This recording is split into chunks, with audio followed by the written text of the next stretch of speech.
صوتكم طيب. خلي بالك عشان دراعي بيتكسر. هي هنقعد بره قعده جميله كده مع تامر. هنسمع بقى. عايزين نعمل سهره حلوه يا تامر النهارده. نعم. هعزمك على كوبايه عشان عارف انت ما بتغنيش الا بالشاي. لا بغني بشندوتش الطعميه. المهم هتكون السهره فين؟ يا عم انت واكل كبسه ايه؟ رز احلى من 100 بتاع. دي مش عايزه عشان اول اغنيه؟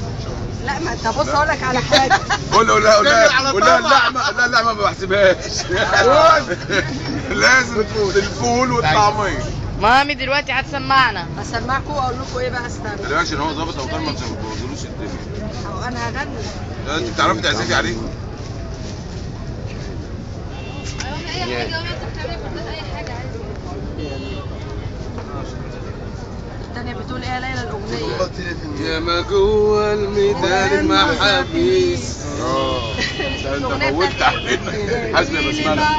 بسمله دي الناس الطيبه بالراحه بالمحبه ايام الصبا. بص يا لما ناخد الكرسي بابي بص تعالوا كده وسعوا عشان بره. هناخد الكرسي ونقعد بره. هنا ولا بره؟ بابي تعالى بص يا طب عايزين هتقعد فين هتعمل انت؟ انا ما بعرفش اديك كتير بنام زي ما انا كده. بص يا بابي بص دي واحده بس كل شويه الاقيها تقع. طيب بس انا هجيبها الصحبه الحلوه دي.